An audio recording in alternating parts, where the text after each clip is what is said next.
सुलक्ष नीर तीर धीर पक्षी लक्ष कूजितम वसिष्ठ शिष्ट पिप्लाद कर्दमादि सर्मदे नमामि देवी नर्मदे त्वदीय पाद पंकज। दर्शकों, आप सबको सुबह की राम राम और माँ नर्मदा का को प्रणाम।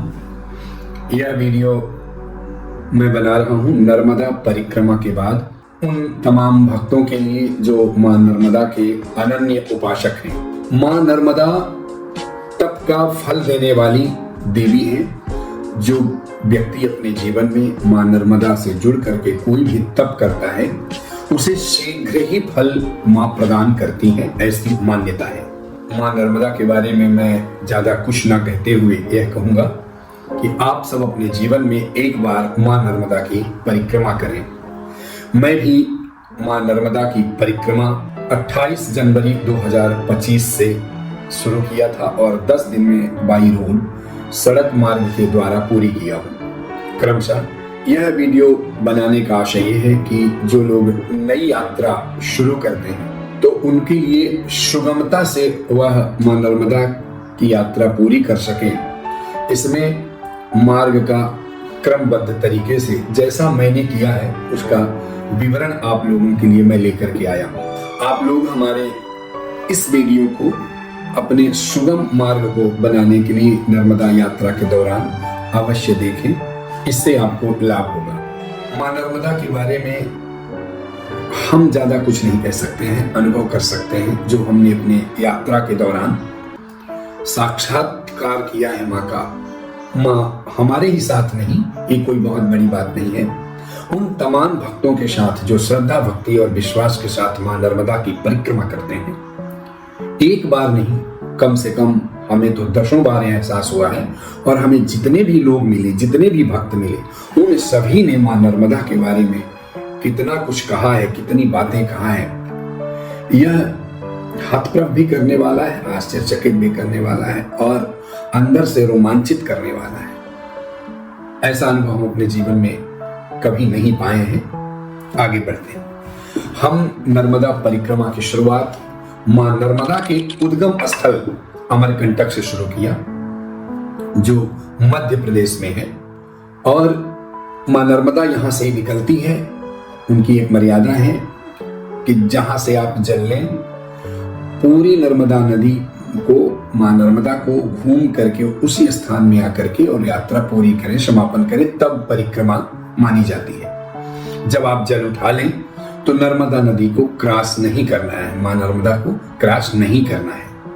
उनके चारों तरफ इस मार्ग के क्रम से आप जाएं तो आपके लिए सुगमता प्राप्त होगी। तो हम 28 जनवरी 2025 को माँ नर्मदा के तट से, राम घाट से जल लिए, वहां संकल्प किए, पूजन किए माँ नर्मदा का, और वहां से जल लेकर के और माँ नर्मदा की परिक्रमा प्रारंभ किए। तो हमारा शुरुआत होता है अमरकंटक से।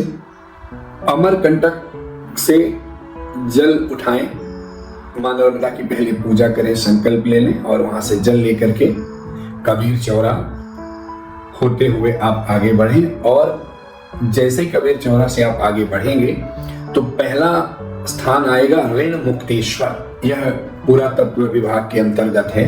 डिंडोरी से 15 किलोमीटर पहले बाएं हाथ को अंदर में जाना पड़ता है और ये बहुत पुराना मंदिर है, बहुत सुंदर भव्य मंदिर है। और यहाँ पर आप दर्शन करें और फिर आगे बढ़ें।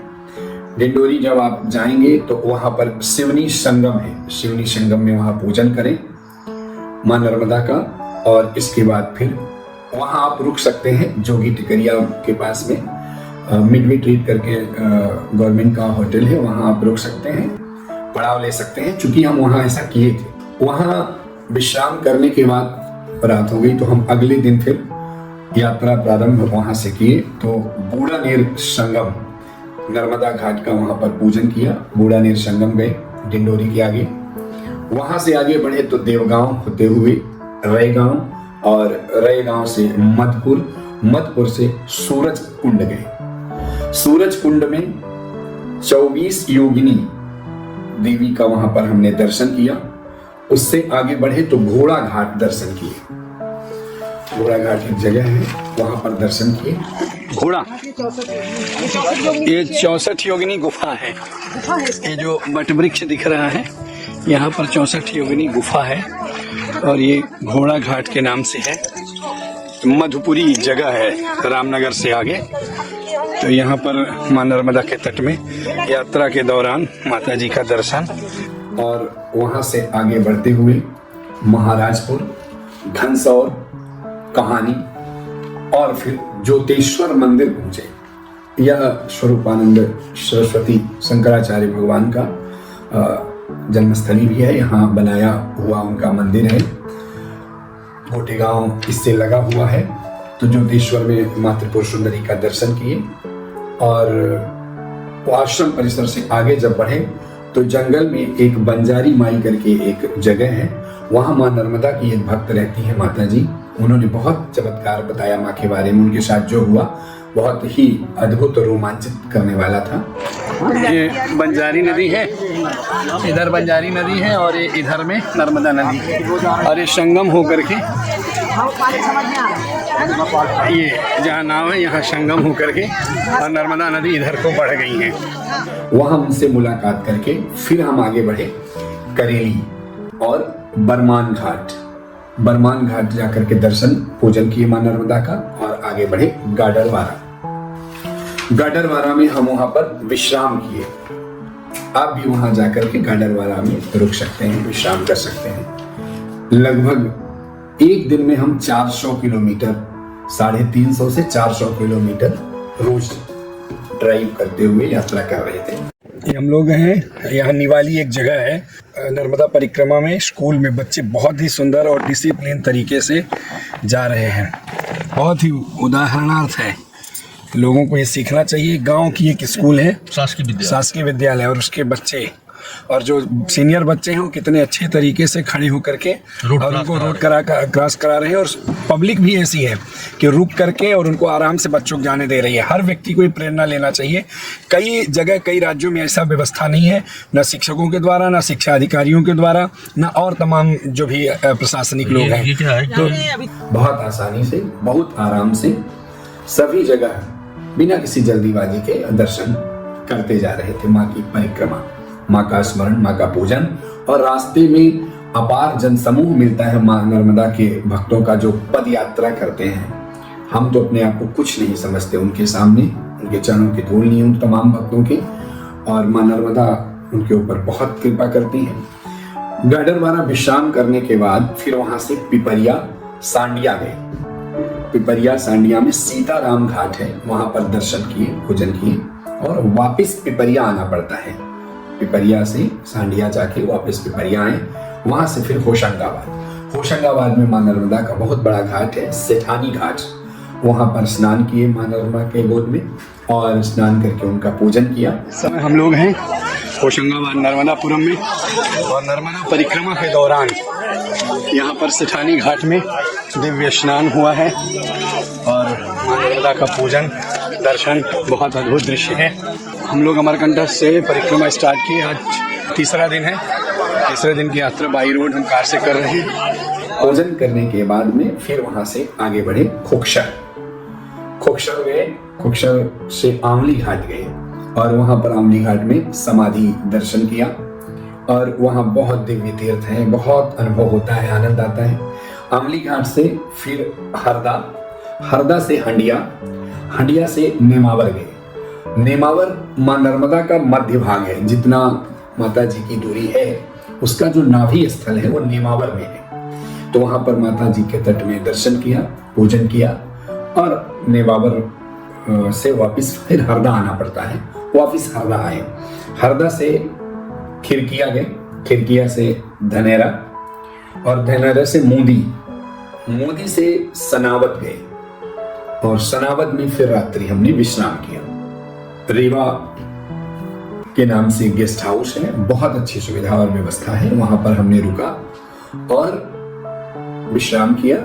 अगले दिन वहां सनावत से ममलेश्वर गए, वहां पर घाट पर पूजन किया और फिर वापस सनावत आए। सनावत से बेड़िया गए, बेड़िया से वकावा गए, जहां मां नर्मदा की गोद से नर्मदेश्वर शिवलिंग निकलते हैं और यहाँ शिवलिंग बनाया भी जाता है। पूरे विश्व में सबसे बड़ा शिव जी का शिवलिंग मिलने का स्थान है, बहुत अद्भुत और दिव्य है।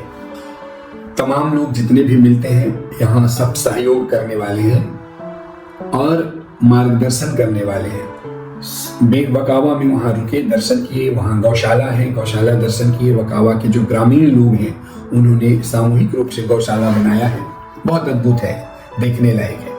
और वहां से फिर सियाराम बाबा आश्रम गए, पीपल गांव होते हुए सियाराम बाबा आश्रम गए। बहुत ही प्रसिद्ध संत थे, भी पिछले दिनों उन्होंने अपना भौतिक शरीर छोड़ा है, लौकिक शरीर। भारती महाराज हैं जो ब्रह्मलीन हो गए, तपस्वी हैं यहाँ के। ये उनकी कुटिया है जी, उनकी कुटिया है जी। अच्छा, और अद्वितीय संत थे। उनका मां नर्मदा का उनके तट में दर्शन किया, पूजन किया, उनके यहाँ प्रसाद पाया और फिर वहां से अमलेखा गए। वहां से अमलेखा सियाराम बाबा के यहाँ से प्रस्थान किए, फिर लेपा होते हुए वेदांत विलास आश्रम गए। वेदांत विलास आश्रम में दर्शन किया। महाकणखेरा उसके आगे बढ़े तो महाकणखेरा गए, महाकणखेरा से कसरावत गए, कसरावत से खल घाट गए, खल घाट से फिर आगे बढ़े तो वहां पर प्रकाशा गए। प्रकाशा में राजविला देखा और वहां से फिर आगे बढ़े तो बड़वानी गए। बड़वानी में अपने परिचित के यहाँ पर विश्राम किए, रुके, और बड़वानी में आप रुक सकते हैं। हम बड़वानी से फिर राजपीपला रुके। वहां से आगे जब बढ़े तो राजपीपला रुक करके सूलपाणेश्वर, राजपीपला से फिर सूलपाणेश्वर। बीच में हम जो भी नाम ले रहे हैं वो आपको मार्ग में आगे बढ़ने के लिए सहजता प्रदान करेंगे। सूलपाणेश्वर में वहां भगवान का दिव्य दर्शन हुआ, मां नर्मदा का तट में। वहीं से दूर में स्टेच्यू ऑफ यूनिटी दिखती है, उसका पीछे का भाग दिखता है। जब हम परिक्रमा करके वापस आते हैं तो आगे का भाग दिखता है। शूलपाणेश्वर से वापस राजपीपला आए और फिर गए झगड़िया। झगड़िया एक जगह है, जगदीश मणि भी बोलते हैं, वहां मां नर्मदा का दर्शन किए। और झगड़िया से आगे बढ़े तो हनुमान जी का एक बहुत दिव्य स्थान है, गुमान देव हनुमान मंदिर है, उनका दर्शन किए। और गुमान देव से फिर उच्छाली आश्रम गए। उच्छाली आश्रम में भी हनुमान जी हैं और उच्छाली आश्रम में दर्शन करके फिर अंकलेश्वर गए। अंकलेश्वर होते हुए बुलबुला कुंड है। अंकलेश्वर से आगे जब बढ़ेंगे तो बहुत फेमस है, यहाँ पर एक कुंड है जिसके नीचे से पानी आता है, बुलबुला करके, इसलिए शायद उसे बुलबुला कुंड कहते हैं। और वहां पर भी बहुत अच्छा मंदिर है भगवान का, वहां दर्शन किए बुलबुला कुंड में। और अद्भुत जगह है बुलबुला कुंड, पानी कितना भी ऊपर आए पर उसका लेवल उतना ही बना रहता है। वहां से हंसोद होते हुए विमलेश्वर पहुंच गए। यह एक तरफ की यात्रा है। विमलेश्वर पहुंच गए समुद्र तट में। अब जो हम बाई रोड यात्रा कर रहे थे विमलेश्वर में, बाई रोड यात्रा हमारी रुक गई। चूंकि मां नर्मदा को हमें क्रॉस नहीं करना है इसलिए हम बाई रोड नहीं जाते हैं। वहां से बाई बोट, नाव के द्वारा जाना पड़ता है। लगभग 120 किलोमीटर नाव पार कराती है। तो हमारी जो गाड़ी होती है, बहुत सुविधा है वहां। जब आप बोट बुक करने जाएंगे, नाव बुक करने जाएंगे, तो वहां आप गाड़ी के लिए ड्राइवर बुक कर लीजिए, जो आपको नाव पार करते ही जब आप दूसरी तरफ जाएंगे तो आपकी गाड़ी वहां का ही ड्राइवर पहुंचा देगा और आपको वहां सुबह बोट में उतरते ही वह मिलता है। कोई कंफ्यूजन नहीं है, कोई डर नहीं है, कोई भय नहीं है। नर्मदा परिक्रमा के दौरान हम लोग बोट में हैं, सभी लगभग 125 लोग हैं।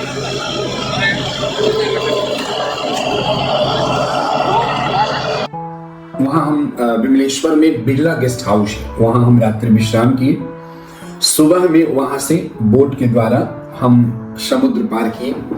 खंभात की खाड़ी भी बोलते हैं। खंभात की खाड़ी में मां नर्मदा जाकर के मिलती हैं और लगभग गहरे समुद्र में, मेरे ख्याल से 15 से 20 किलोमीटर के अंदर की गहराई को क्रॉस करके, नर्मदा माँ को नहीं क्रॉस करना है, तो जहां मिलती उससे आगे की एरिया को कवर करते हुए बोट के द्वारा 2 से 2.5 घंटे में हम समुद्र के रास्ते से नर्मदा माँ को परिक्रमा करते हुए पार किए।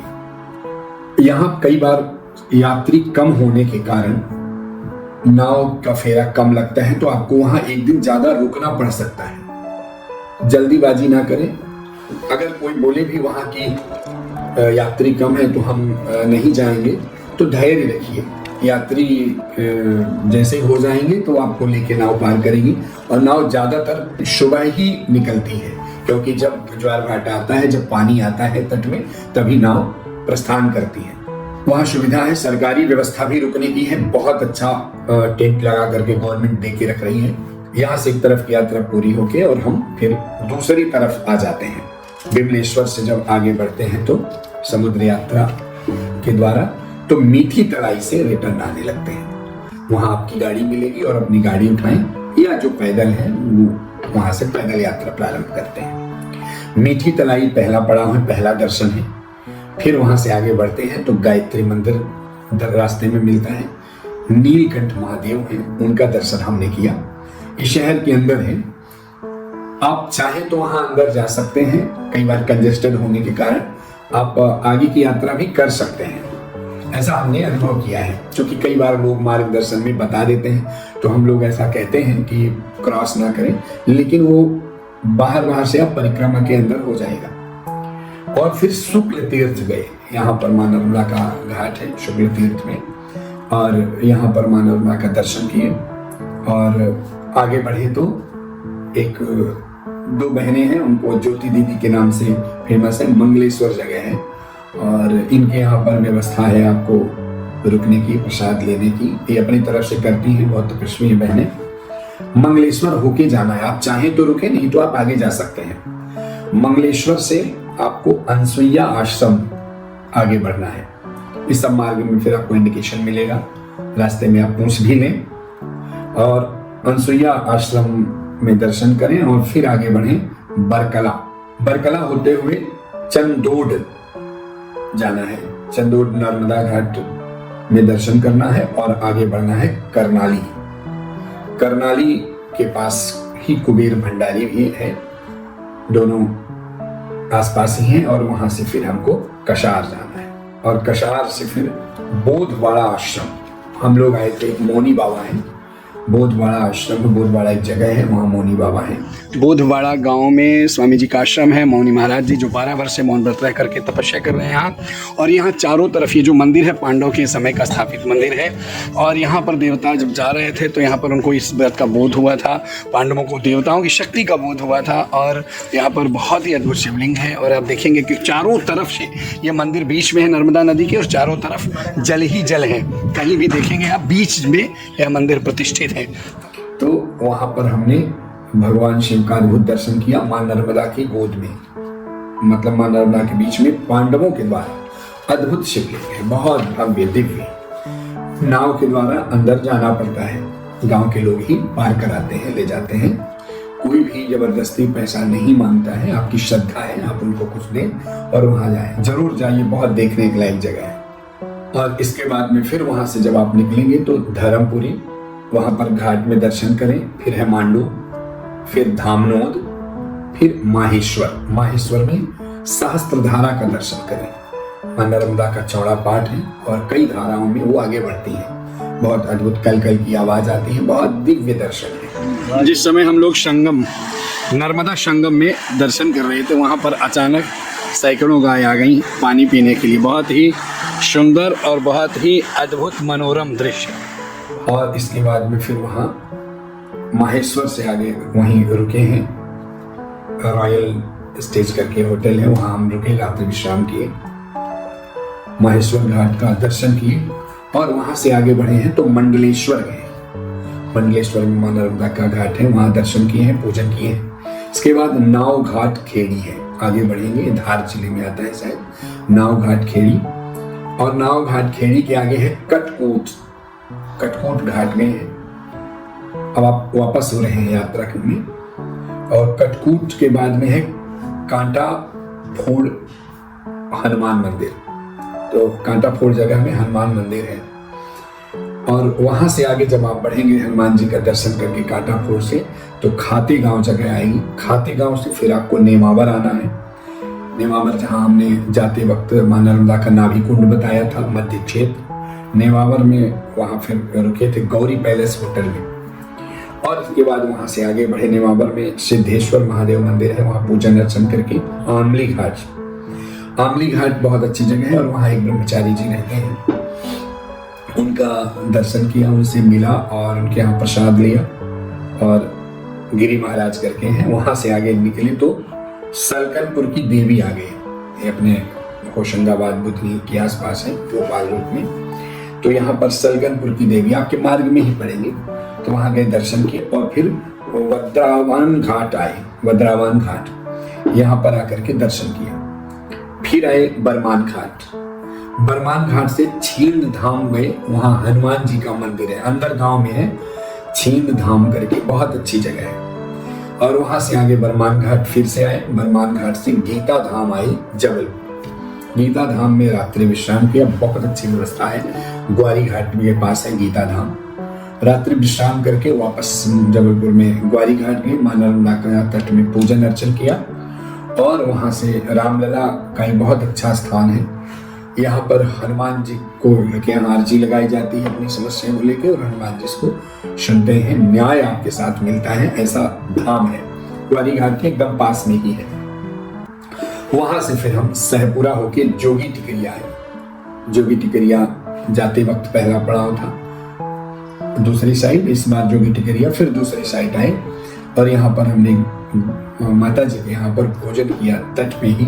बहुत ही बाह्य दृष्टि से देखेंगे तो गरीब लेकिन बहुत उदार भावना रखते हुए, और इतनी सेवा के कह नहीं सकते, शब्द नहीं है उनके बारे में। और इसके बाद राजेंद्र ग्राम, जोगी टिकरिया से राजेंद्र ग्राम होते हुए अमरकंटक आ गए। अमरकंटक में आए तो वहां पर माता जी का दर्शन किया, माई की बगिया, और माई की बगिया होते हुए राम घाट पहुंचे, जहां से यात्रा शुरू किए थे। इस प्रकार से हम 10 दिन में बाई रोड यात्रा पूरी की है। लगभग 4000 किलोमीटर के लगभग होता है जहां पूरी यात्रा अंदर बाहर आते जाते, लेकिन बहुत अद्भुत सुखद अनुभव रहा। अनेक प्रकार के भक्त मिले, अनेक प्रकार का माता जी का अनुभव हुआ, शब्दों में वर्णन नहीं कर सकते हैं। इसके बाद अमरकंटक में जितना भी आप और भी देख सकते हैं, आश्रम है, अलग अलग स्थल है, और वहां से फिर हम शहडोल आगे।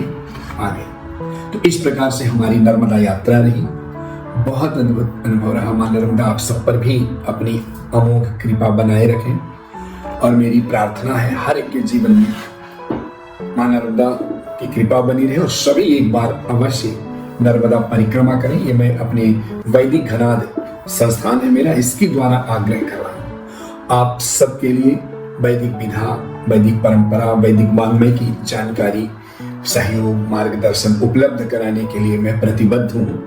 भारत की संस्कृति, भारत का संस्कार विश्व स्तर पर पहुंचे, आप सबके माध्यम से आप मेरे इसके लिए सहयोगी भी बनेंगे। यह एक बहुत बड़ी यज्ञ है। वैदिक घनाद से आप जुड़े रहें, ये हमारा YouTube चैनल है, आप इससे जुड़ें और इसको लाइक करें, सब्सक्राइब करें। धन्यवाद। नर्मदे हर हर नर्मदे। ओम द्यौः शांति अंतरिक्षगुं शांति पृथ्वी शांति आपः शांति औषधयः शांतिः वनस्पतयः शांतिर्विश्वे देवाः शांति ब्रह्म शांति सर्वगुं शांतिः शांतिरेव शांति।